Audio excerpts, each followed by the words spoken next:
चलिए शुरू करते हैं। तो मैं आपको कह रहा था एक क्वेश्चन मैं कराता हूँ, उस पर देखिए बढ़िया एग्जाम्पल।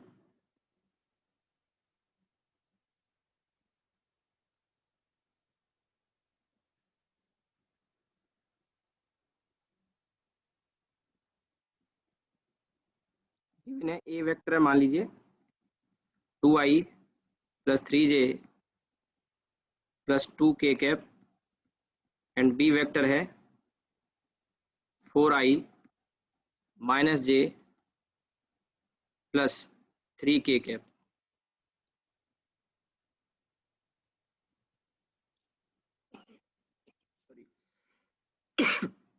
दो सवाल पूछूंगा मैं। पहला, फाइंड अ वेक्टर। दोनों सवाल बहुत अच्छे हैं और पूछे जाएंगे। Find a vector having magnitude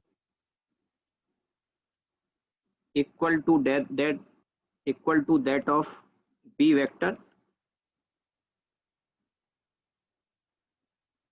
Find a vector having magnitude equal to that of b vector but direction along a vector. पहला सवाल है। दूसरा सवाल, find the vector component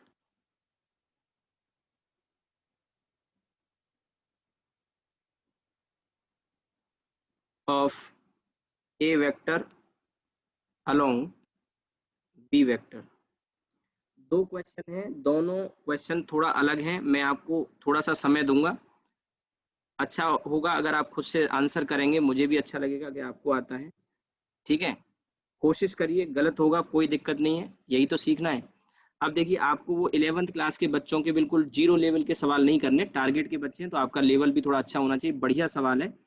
मैंने आपको दिया A vector 2i plus 3j plus 2k cap, B vector दिया 4i minus j plus 3k cap, और दो सवाल पूछे। पहला कहा है a vector having magnitude equal to that of B vector but direction along A vector, पहला सवाल। और दूसरा कहा है find the vector component of A vector along B vector, यानी ए वेक्टर का कंपोनेंट हमें निकालना है और वो भी वेक्टर फॉर्म में बी वेक्टर के डायरेक्शन में।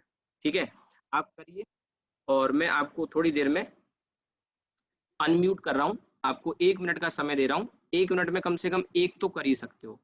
आप टारगेट में हैं तो 1 मिनट में एक क्वेश्चन तो कर ही सकते हो, पहला वाला। फिर मैं अनम्यूट करूंगा, फिर पीछे साउंड वगैरह आने लगती है आपकी। करिए। अब इसमें ये जैसे मैंने प्रोजेक्शन का है ना, प्रोजेक्शन का भी यूज होगा इसमें, किसी पार्ट में, एक में या दोनों में, वो आपको सोचना है। पर उसी से रिलेटेड है थोड़ा सा, उससे आपको आइडिया मिल जाएगा कि ये प्रोजेक्शन वाली बात जो मैंने आपको बताई है वो क्यों बताई है। अच्छा सवाल है, इजी नहीं है पर टफ भी नहीं है। कंसेप्चुअल क्वेश्चन है, दोनों को समझना पड़ेगा क्या पूछा है और कैसे हम रिजल्ट तक पहुंच सकते हैं। बढ़िया सवाल है, आईआईटी लेवल के, मेडिकल से अच्छा ही लेवल है, जेई मेन के लेवल का, एडवांस के लेवल का भी कह सकते हैं। एडवांस में तो खैर डायरेक्ट क्वेश्चन आया था मेरे ख्याल से 2015-16 में। अदरवाइज उसके यूज तो हर चैप्टर में होते ही होते हैं, आप जानते हो। करिए, दोनों को करिए, एक को करिए, जो भी टाइम आपको लगे। मैं थोड़ा सा 1 मिनट तो आपको दूंगा ही दूंगा कम से कम।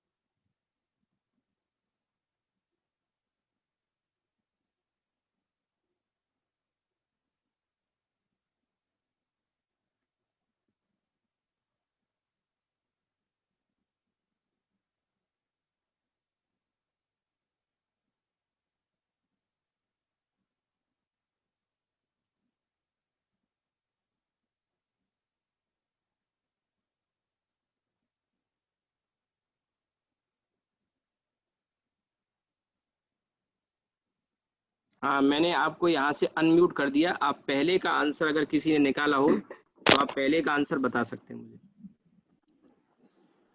किसी ने भी आंसर निकाला, पहले का आंसर बताइए। रूट 26 पहले का बता रहे हो? रूट 26 अपन रूट 17 एक एक करके बोलो। √26 अपॉन क्या? √17 और अच्छा 2 दोनों आई ऐसे, कैप हाँ 3 जे कैप हाँ और हाँ प्लस 2 के कैप। +2 के। चलिए यस भाई, सर। यही आ रहा है यस बाकी सर। लोगों का भी। यस सर, यही आ रहा है। अच्छा सेकंड वाला किसी ने निकाला? सेकंड वाला सेकंड का 8/√26 करके आ रहा है। 8 अपॉन √26 और कुछ आ रहा है इसके अलावा? 11/√26। केवल यस सर। आई कैप जे कैप नहीं कुछ भी इसमें? देखिए मैंने कंपोनेंट नहीं पूछा, मैंने वेक्टर कंपोनेंट पूछा। 4i - j + 3k cap. कौन सा सेकंड वाला? Yes sir. नहीं तो सेकंड वाले में केवल 4 आई है या कुछ मल्टीप्लाई वगैरह भी है उसमें? सर 11/√26, हम्म। फिर उसके बाद सर वेक्टर बी। अच्छा पूरा वेक्टर भी यानी 4i - j + 3k cap. 3k cap. अच्छा चलो भाई, 3K। चलिए चेक करते हैं फिर। पहला पार्ट देखते हैं। पहले पार्ट में क्या कह रहा है? Vector having magnitude equal to that of B but direction along A vector, यानी एक ऐसा वेक्टर हमें फाइंड करना है। मैंने आपका आंसर लिख छोड़ दिया है इसमें। फर्स्ट पार्ट देखिए, और फर्स्ट पार्ट में क्या कह रहा है? एक ऐसा वेक्टर हमें निकालना है सी जिसका मैग्नीट्यूड बी के बराबर हो, यानी बी के बराबर हो और डायरेक्शन ए के अलोंग हो। तो डायरेक्शन देने के लिए जिसका हम यूज करते हैं वो होता है यूनिट वेक्टर। तो ए के अलोंग डायरेक्शन अगर कोई देगा तो वो क्या देगा? A cap. पहले तो इस बात को समझो। मैंने कहा एक वेक्टर मान लिया सी वेक्टर है जो मुझे निकालना है, तो सी वेक्टर में दो चीजें होंगी, एक मैग्नीट्यूड, और क्वेश्चन में कह दिया कि मैग्नीट्यूड बी के बराबर चाहिए तो मैंने यहाँ बी लिख लिया, और डायरेक्शन ए के अलोंग चाहिए। तो डायरेक्शन देने का काम एक वेक्टर का होता है जिसे कहते हैं यूनिट वेक्टर। तो unit vector along A vector अगर होगा तो उसे ए कैप ही तो बोलेंगे। सबसे पहली चीज आपको ये समझ में आनी चाहिए कि हमने जो लिखा है वो क्या है। हमने कहा magnitude equal to B vector, तो बी का मैग्नीट्यूड ले लिया, और डायरेक्शन ए के अलोंग चाहिए तो डायरेक्शन देने का काम यूनिट वेक्टर का होता है। तो ए के डायरेक्शन में जो यूनिट वेक्टर होगा उसे ए कैप कहेंगे। दोनों को मल्टीप्लाई कर दिया, जो वेक्टर हमें मिलेगा वो हमारा सी वेक्टर जो हमें चाहिए। सी ऐसी नाम दे दिया, आप चाहो तो सी को हटा भी सकते हैं, लेकिन निकालना बी इंटू ए कैप है आपको। अगर किसी भी बच्चे को ये बात समझ में नहीं आई हो तो बोल देना, नहीं तो मैं फिर आगे बढ़ता हूँ। आई थिंक मेरी बात समझ में आ गई होगी। अगर अभी भी किसी बच्चे को डाउट है, फर्स्ट पार्ट में बता रहा हूँ। तो अब सबसे पहले देखो, हमको दो काम यहाँ पे करने हैं। एक तो बी का मैग्नीट्यूड चाहिए, तो बी का मैग्नीट्यूड मैं निकाल लेता हूँ। अंडर रूट में क्या करते हैं? कोफिशिएंट का स्क्वायर, तो 4 का स्क्वायर 16, -1 का 1 और 3 का स्क्वायर 9, तो 16 और 17 और 9 26 हो जाएगा। √26 बी का मैग्नीट्यूड। अच्छा ए का यूनिट वेक्टर कैसे निकालते हैं? तो आपको सबको पता है यूनिट वेक्टर निकालते हैं वेक्टर को जब उसके मैग्नीट्यूड से डिवाइड करते हैं। तो वेक्टर तो यही है आपका 2i + 3j + 2k cap upon magnitude ए का। तो ए का मैग्नीट्यूड वही अंडर रूट में इनके कोफिशिएंट का स्क्वायर, तो 2 का स्क्वायर 4, 3 का स्क्वायर 9 और 2 का स्क्वायर 4।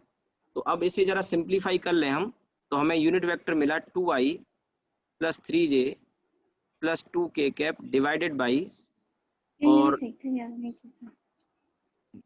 √17 आ गया।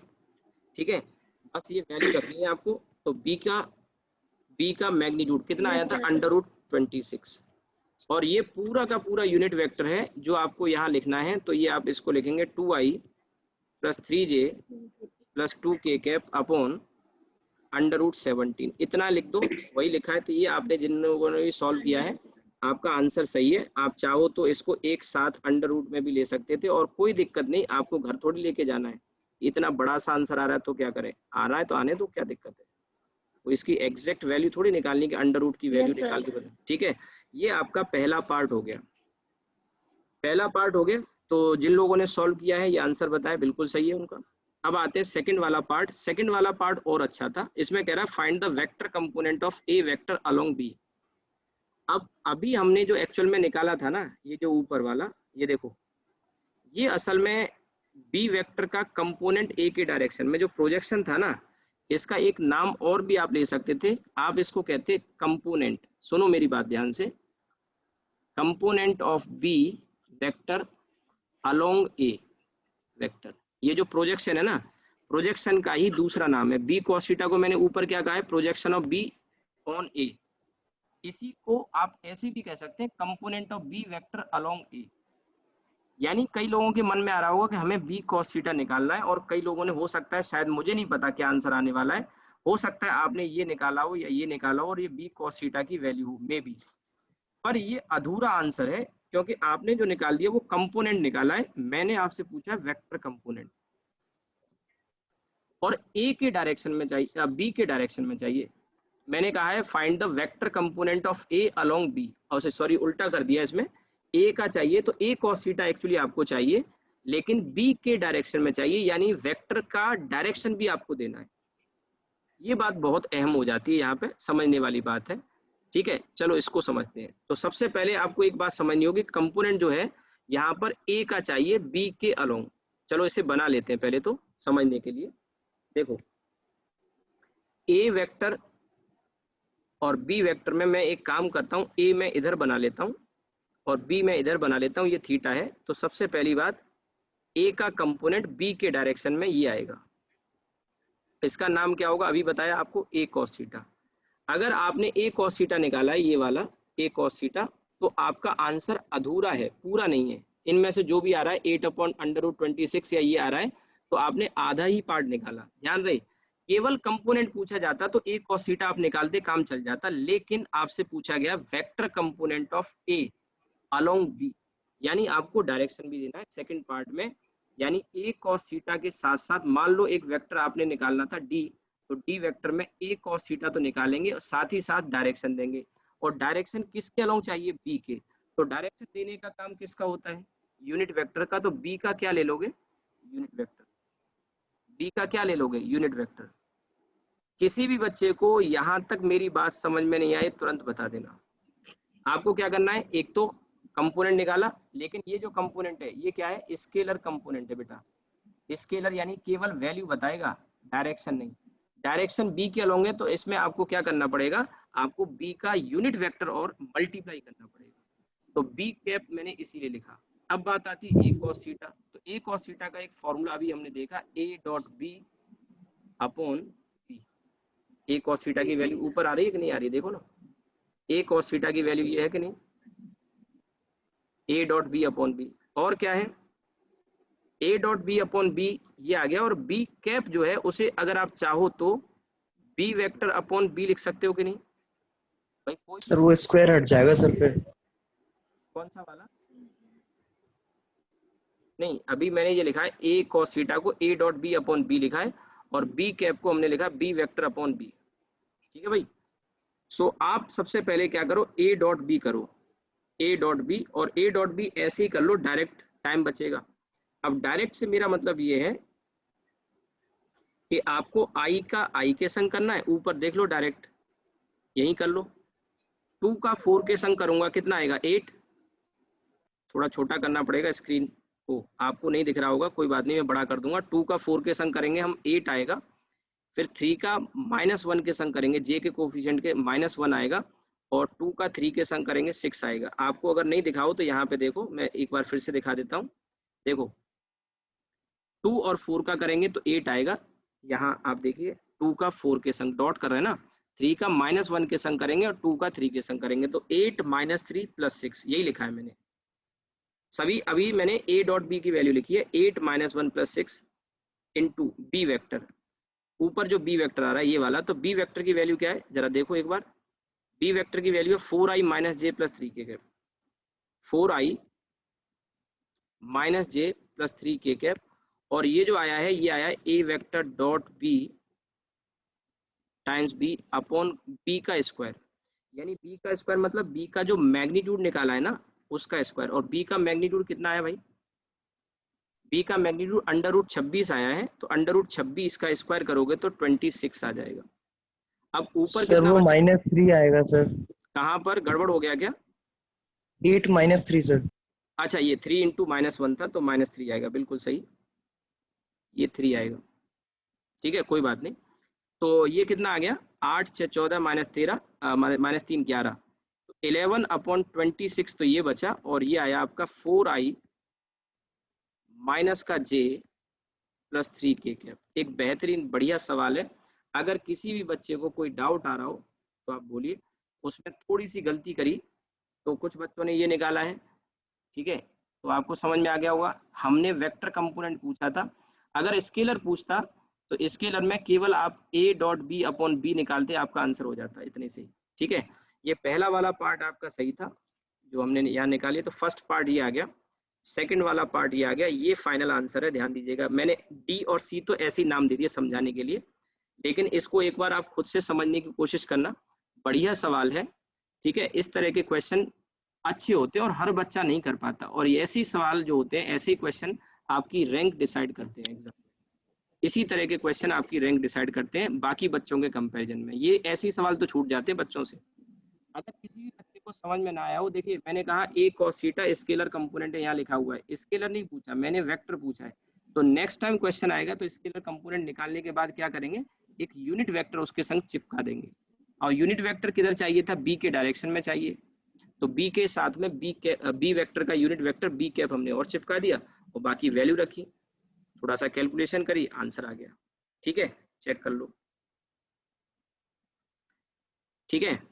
आई थिंक सबको समझ में आया होगा। अभी भी किसी को डाउट लग रहा हो पूछ लेना, आप नोट करना चाहो नोट कर लो, ठीक है। क्वेश्चन तो आपने पहले ही नोट कर लिया होगा, अगर अभी भी क्वेश्चन रह गया है तो ये नोट कर लीजिए, मैंने बड़ा कर दिया, स्क्रीनशॉट ले लो, नोट वोट मत करो, स्क्रीनशॉट लो, अब टाइम उतना नहीं है, स्क्रीनशॉट ले लो। क्लास में स्क्रीनशॉट लेने की सुविधा नहीं है, यहाँ पे है। अगर आप नोट भी नहीं कर पा रहे, स्क्रीनशॉट ले लो इसका, और अभी मैं सॉल्यूशन भी दिखा देता हूँ।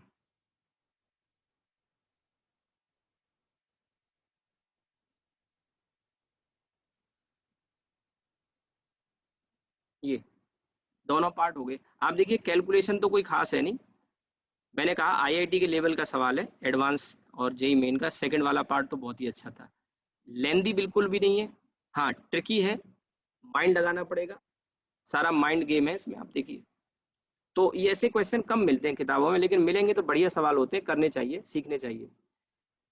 नोट कर लो, स्क्रीनशॉट ले लो। इसके बाद डॉट प्रोडक्ट में ये कुछ एग्जांपल मैंने करा दिए अपनी तरफ से, एक डीपीपी भी दूंगा। अब इसमें फिजिक्स में इसका यूज क्या है, डॉट प्रोडक्ट कहाँ कहाँ आता है, तो कई जगह आता है, आपने पढ़ा भी होगा, मैं बस एग्जांपल लिखा रहा हूँ, उस पर आपने क्वेश्चन भी खूब सारे किए होंगे। तो अब देखिए, ये आपने नोट कर लिया है, तो मैं आगे बढ़ता हूँ, थोड़ा सा मैं जूम कर देता हूँ, काफी छोटा सा हो गया। तो examples of dot product in physics. तो सबसे पहला जो एग्जाम्पल आपके माइंड में भी आ रहा होगा और मेरे में भी आ रहा है, वो है वर्क डन का।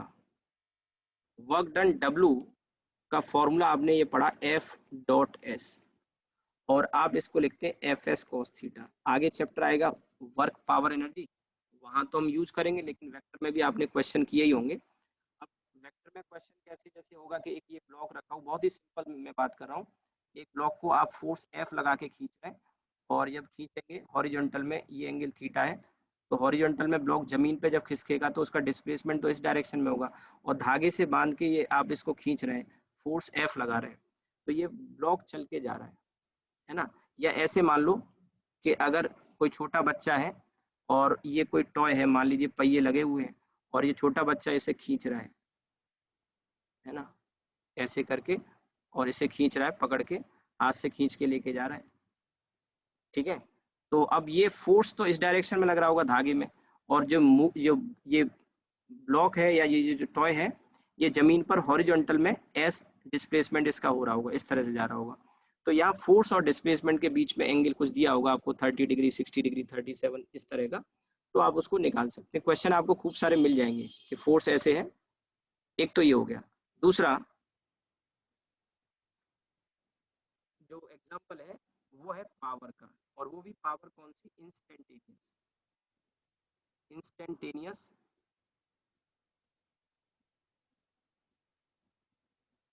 पावर। P का फॉर्मूला आपने जरूर पढ़ा होगा, F डॉट V।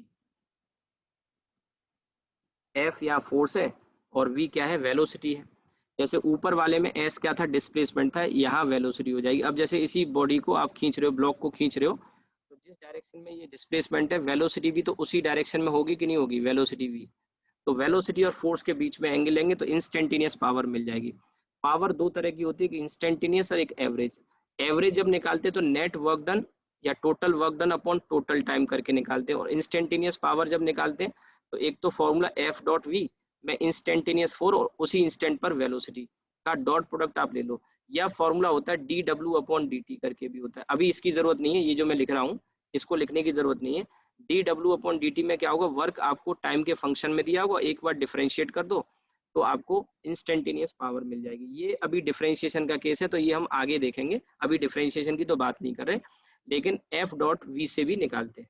ठीक है, ये हो गया। इसके अलावा जो मोस्ट कॉमन है 11th वाले पार्ट में जो पढ़ोगे वो तो यही है, लेकिन इसके अलावा आपने 12th में भी काफी सारे एग्जाम्पल देखे होंगे, जैसे कि एक डाईपोल की पोटेंशियल एनर्जी का फॉर्मूला पढ़ा होगा। तो इलेक्ट्रिक पोटेंशियल एनर्जी, शॉर्ट में लिख देता हूं, of a dipole in electric field, याद आ रहा हो तो पोटेंशियल एनर्जी का फॉर्मूला होता है U इक्वल्स टू, याद आया हो तो माइनस पी डॉट ई। यहाँ P क्या होता है, इलेक्ट्रिक डाइपोल मूवमेंट, और E क्या होता है, इलेक्ट्रिक फील्ड। तो P डॉट ई जिसे आप चाहो तो लिख सकते हो minus P E cos theta. ऐसे यहाँ पे इसमें आप चाहो तो F B cos theta, theta तो एंगल है इन दोनों वेक्टर के बीच में, ऐसे यहाँ पर P डाइपोल मूवमेंट है और E इलेक्ट्रिक फील्ड है, तो दोनों के बीच में एंगल। ये फॉर्मूला आपने जरूर पढ़ा होगा। सेम मिलता जुलता फॉर्मूला आपने मैग्नेटिक फील्ड में भी पढ़ा होगा, वहां मैग्नेट का मैग्नेटिक मोमेंट m होता है, इसी तरह से वहां u का ये फॉर्मूला आपने जरूर पढ़ा होगा, m वेक्टर डॉट b। ये m को हम मैग्नेटिक मोमेंट कहते हैं और b क्या होता है, मैग्नेटिक फील्ड होता है। तो पोटेंशियल एनर्जी ये आपका फॉर्मूला होता है मैग्नेटिक पोटेंशियल एनर्जी, और ये आप चाहो तो चौथा फॉर्मूला लिख लो। ऐसे बहुत सारे मिल जाएंगे आपको क्वेश्चंस में एग्जांपल। तो m डॉट बी और ये मैग्नेटिक फील्ड है,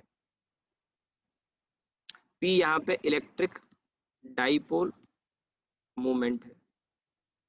तो आप देख रहे हैं कि ये जाने बिना, डॉट प्रोडक्ट को सीखे बिना काम नहीं चलेगा, ये आपको सीखना पड़ेगा, और इसके यूज फिजिक्स में सब जगह ऑलमोस्ट हर चैप्टर में मिल जाएगा, लगभग कहीं ना कहीं यूज तो है ही। ठीक है, तो ये आपका डॉट प्रोडक्ट यहाँ पे कंप्लीट होता है।